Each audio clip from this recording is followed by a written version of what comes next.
thank you for writing one of our first essays. It's so good. All of us on the team just absolutely loved it. It's so fitting for right now and a perfect like launch essay, because we'll talk about a little about what made you write that essay and what it was sort of about. Yes, my lessons from failed origami. I'm the sort of mother. I have 3 kids, right? So I have now 2 teenagers, 15 and 13, but I also have a little one who just turned 8 in the quarantine. And I'm the kind of mother that would love to be like an origami making mother, like a yoga doing, smoothie making, origami folding. I see that as a possibility, but it's definitely not the reality. I'm just not good at those meditative, relaxing activities. So, but my kids will occasionally want me to do them. So in quarantine, my daughter, I guess got so bored that she turned to origami. And it's funny because origami features in my middle grade book. I have one of the main characters as a like coping strategy for his attention deficit. He continually does origami.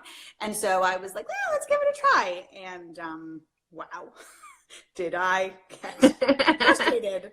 I think you just must need a superpower to follow along at the like incredibly fast speed of these, it's like a YouTube video of these disembodied hands folding things super quickly. And then in 5 seconds, they're like, look, I made a spaceship with 5 levels. And I kept folding it the wrong way. And my daughter, who's 8, was like standing over my shoulder, just yelling like, that is the worst star I have ever seen. Oh my God, you did it wrong. And it was the antithesis of origami. But my daughter like cheered me on and reminded me that I was not allowed to give up because of, all this growth mindset stuff her teachers taught her. Thanks, teacher. But eventually, yeah, we did make a star. So just a small, insignificant story of perseverance in the midst of all of this. But it has such greater meanings. I mean, yes. It's like, and it reflects so much of what's going on in everybody's household, not just with their kids, with everybody, right? Yeah. Struggling to figure something out, wanting to just give up. There's so many things I've been like, I can't figure this out. I'm done, yeah. And then somebody has to help. I feel like I've been turning a lot to my kids to help me sort out like the most ridiculous things. Like one kid breaks the can opener and I take like 50 different pieces to my older son's room and I'm like, can you just put this thing back together? And I'm thinking, oh my gosh, here we are quarantined with like 1 million canned goods and our one can opener is like in pieces. Anyway, but anyway, point is everybody is like pitching in and helping. And I loved your line about like, be careful what you try to teach your kids because it comes back to bite you basically. Yes, because I'm standing there and I'm like, you know what? Forget this. Just forget it. I'm bad at origami. And my daughter's like, oh, yeah, that is not a growth mindset. That is such a fixed mindset. And yeah, in that moment, I was like, why did we teach you this stuff? We should have kept you like ignorant because that would have been helpful for me as a parent. I would have no accountability. Yeah. Kids are funny because you can't be a hypocrite. Like they ignore everything except for when you're being a hypocrite, and they're like hypocrite alarm machines. So whenever you're not, practicing what you preach, they're very quick to point it out. By the way, I was trying to make a cootie catcher to accompany to make a picture to go with your essay, and I could not even do that. So I had to get my older daughter to make one for me because. I'm glad. I have to say, I'm glad that you have failed in that endeavor. I have failed. Failed so many things. Yeah. Okay. All the time. We're all failing, and it's good to know. It's good to know that. It is good to know that. And just also, I loved how in Foreverland, your upcoming book, by the way, that it's all about like, I can't deal with this. I'm retreating. Yeah. Like your main character ends up running away to basically a Disneyland type place. Right. But it's more about like, oh my gosh, all the stuff that's going on. I don't know how to process it. I don't know how to deal. I'm like escaping and whatever. And I feel like there's also so much of that right now. It's like, we don't know how to deal. And, for us, like, for me, this is like what I have to do or to keep going, right? To try to help other people and like get people like you to come out here and you have to write and that helps you. And, it's just, I don't know. I feel like everybody's coping is sort of like, here's how I'm coping today, you know, and there's no right or wrong. It just like is. It's so different and so personal. And what's interesting is I feel like you don't know, like I couldn't anticipate what would be helpful to me. You know, the things that are getting me through are, you know, in some senses surprising. Like I've been reading all this poetry. And I mean, I was an English major and I got a graduate degree in English. It's not surprising, but it's been so many years since I read poetry. Like I've had, you know, a lot else of other stuff going on. And I'm like, oh my God, you know, is this what's getting me through? Who would have guessed? I thought it would have been like cupcakes. Cupcakes are also getting me through, maybe even more.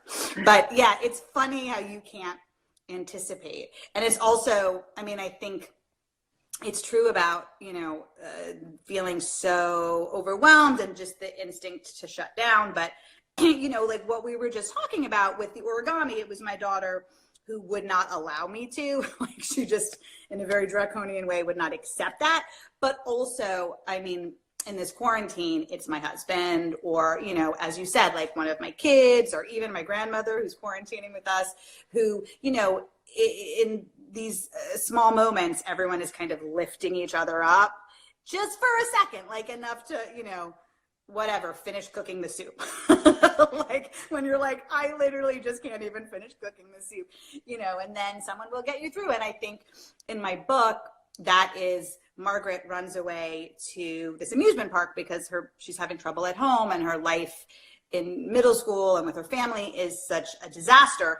And then what she finds in the amusement park is this friend, and this very unexpected friend, and he's the one who ends up getting her through, and then she gets him through. So I do feel like, you know, friendship and companionship, it plays such an important role in getting us through these like dicey times.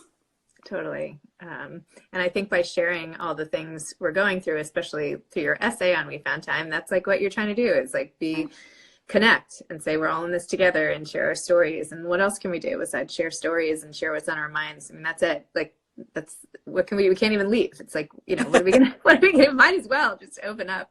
Right. Right. Yeah. But it was so nice of you to write for the first issue,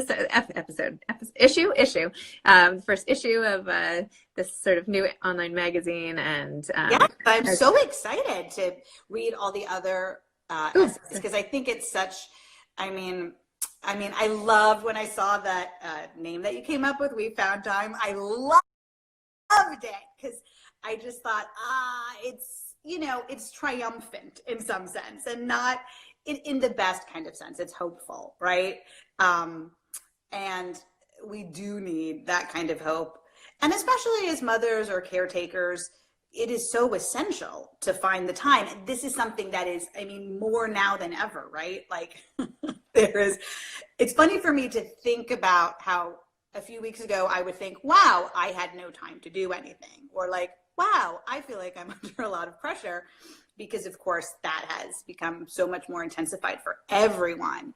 But it is, I think, so important to find like 5 minutes, you know, to listen to stories, podcasts, read a book, watch The Tiger King, you know, whatever you got to do.